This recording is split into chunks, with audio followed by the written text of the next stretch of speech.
Salut la meute, c'est Ju. Aujourd'hui je vous parle des origines même du loup-garou de Tiercelieu. En fait, le loup-garou de Tiercelieu déjà c'est français. Tiercelieu c'est même une ville du 77, la Seine-et-Marne. On retourne en arrière en 2001 où Philippe Despalières et sa bande de potes faisaient des soirées et là, il y a un gars qui se ramène avec un nouveau jeu. Sur la vidéo historique précédente, j'en parle et effectivement, ce mec a trouvé les règles de ce jeu sur un site internet. Ce jeu, c'est le jeu du loup-garou. Ces gars-là, ils vont y jouer encore et encore, ils vont vraiment kiffer le jeu. Et en jouant, même vous l'avez fait, ils ont créé des rôles, des nouveaux rôles. Et dans la salle, il y a quand même deux mecs qui se disent « Mais ça serait bien de le publier ce jeu, on pourrait se faire de l'argent ». Le gars qui avait ramené les règles à la base, lui il connaît un peu l'univers du jeu de société, il connaît un peu le monde de l'édition, il se dit « Non, moi je vais perdre de l'argent avec ça, débrouillez-vous, si vous voulez éditer ce qu'on a créé ensemble, allez-y ». C'est à vous. Philippe Despalières et Hervé Marly, tout contents de leur prototype d'un jeu de loup-garou,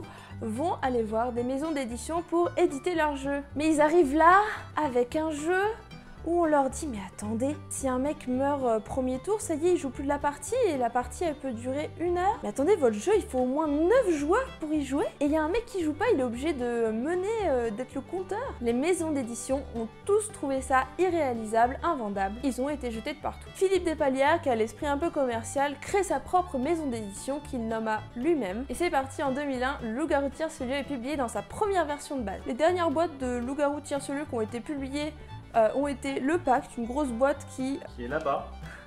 Elle est là-bas la boîte. Attendez, je vous la montre.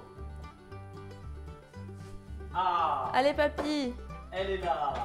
Une des dernières boîtes sorties est celle du Pacte, qui regroupe toutes leurs extensions qu'ils ont sorties au fil des années. C'est quand même mieux que le best-of. Je dis ça, je dis rien. Ils ont sorti un dernier, le best-of, qui est vraiment, moi je trouve qu'il est simple et efficace. Mais c'est vrai que quand on est un gros fan, c'est cool d'avoir toutes les extensions dans une même boîte. Salut! Ah non, t'as déjà fait. Après avoir fait un petit tour sur l'historique du loup-garou, ça peut être intéressant de s'intéresser à comment les rôles ont été conçus. Il faut quand même se rendre compte que nous, on présente beaucoup de loup-garou sous un aspect relativement mécanique du jeu. On parle beaucoup de gameplay, d'équilibrage. Hervé Marly, lorsqu'il a mis en place son loup-garou de Tiercelieu, il a essayé de mettre en place un esprit, une immersion et surtout chacun des rôles a pour but de faire agir les gens d'une certaine façon. Exemple tout bête, l'enfant sauvage.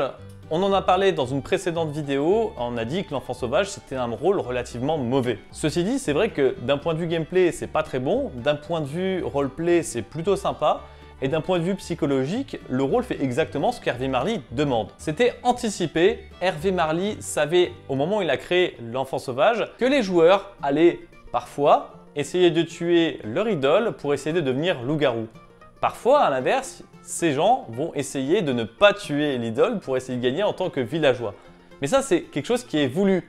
Les comportements durant l'utilisation de la petite fille, les comportements avec le joueur de flûte, etc. etc.